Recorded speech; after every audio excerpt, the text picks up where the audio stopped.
Class 8 স্বাস্থ্য সুরক্ষা। আজকে পড়ব পৃষ্ঠা 49 থেকে।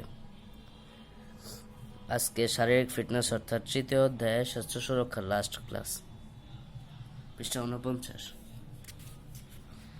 ভালো থাকা ক্লাব গঠন। নিজেদের শারীরিক ও মানসিক সুস্থতার জন্য শারীরিক ফিটনেসের প্রয়োজনের কথা আমরা ইতিমধ্যেই জেনেছি।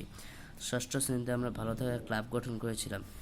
সারা বছরই শারীরিক ফিটনেস জন্য শরীরচর্চা, বিভিন্ন খেলাধুলা, যোগব্যায়াম, সাঁতার ইত্যাদি চালিয়ে নিতে শিক্ষকের সহযোগিতায় আমরা ভালো থাকা ক্লাবের কার্যক্রম জোরদার করব।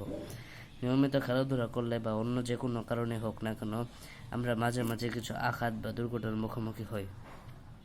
ভালো থাকার অন্যান্য কাজের সাথে এবার আমরা খেলাধুলাজনিত আঘাত বা দুর্ঘটনার প্রাথমিক চিকিৎসার কাজটি যুক্ত করব। ক্লাবের মাধ্যমে আমরা অন্যদের প্রাথমিক চিকিৎসা দিতে সহায়তা করব এবং তাদের এ কাজে যুক্ত থাকতে উদ্বুদ্ধ করব। নিজেদের কাজগুলো ভালোভাবে করার জন্য কিছু নিয়ম কানুন মেনে চলা প্রয়োজন। তাহলে চলো সকলে মেনে চলার জন্য আলোচনা করে কিছু নিয়ম কানুনের একটি তালিকা তৈরি করি।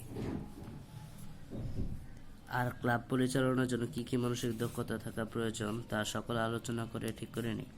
শিক্ষকের সহায়তায় এটি চূড়ান্ত করে নিচের ছকে লিখি। ক্লাবের জন্য গ্রাউন্ড রুলস।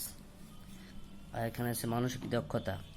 ক্লাবের নিয়মকানুন মেনে চলব, কখনো দায়িত্ব এড়িয়ে চলব না, প্রয়োজনের সরঞ্জাম প্রস্তুত রাখব, অন্যদের সচেতন করব, যে কোনো প্রয়োজনে সর্বদা প্রস্তুত থাকব, সবাই মিলেমিশে থাকব।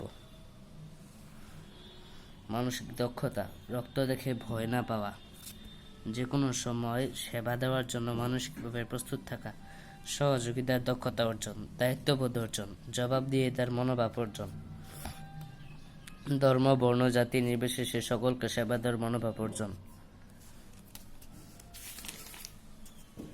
পৃষ্ঠা 51। ক্লাবের কার্যক্রমে আমার ভূমিকা। খেলাধুলার সাথে শারীরিক ফিটনেসের সম্পর্ক বিষয়ে আমরা এই অভিজ্ঞতায় জেনেছি। ক্লাবের বিভিন্ন কার্যক্রম কি হবে তা নির্ধারণ করেছি। ক্লাবে আমরা সবাই কি কাজ করব, আমাদের প্রত্যেকের ভূমিকা কি হবে তা নিয়ে আলোচনা করেছি। আমাদের মনে রাখতে হবে সুশৃঙ্খল ক্লাব পরিচালনায় সবার ভূমিকা খুবই গুরুত্বপূর্ণ।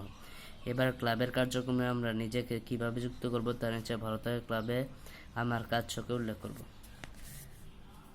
ভালো থাকা ক্লাবে আমার কাজ, ক্লাবের কার্যক্রম, আর এর পাশে এসে যে কাজগুলোর সাথে যুক্ত হতে চাই।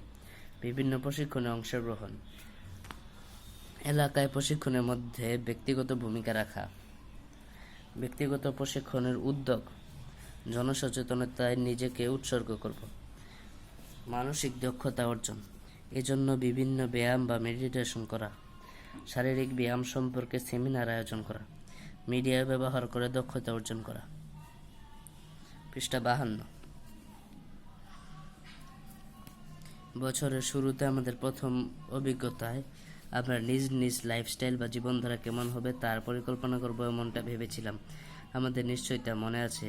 স্বাস্থ্যকর জীবনধারার জন্য আমাদের শারীরিক সুস্থতা ও ফিটনেসের পাশাপাশি মানসিক দক্ষতা, গুণাবলী অর্জন এবং বিভিন্ন সামাজিক কার্যক্রমের সাথে নিজেদের সম্পৃক্ত রাখা অত্যন্ত জরুরি। আর এভাবে আমরা নিজেকে সুস্থ, উৎফুল্ল, প্রাণবন্ত, নিরাপদ রাখতে পারবো এবং ভালো থাকবো। আমার অগ্রগতি, আমার অর্জন।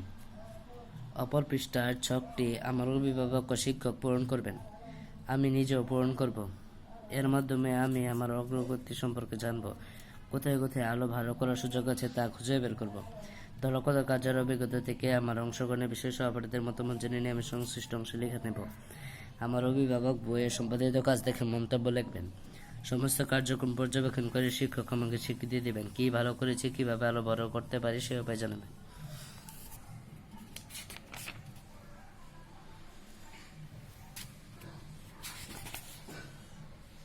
আজকের ক্লাসটি এই পর্যন্ত। পরবর্তী ক্লাসে 4র্থ অধ্যায় আমার আত্মবিশ্বাস আমার বাঁধে এখান থেকে শুরু করা হবে।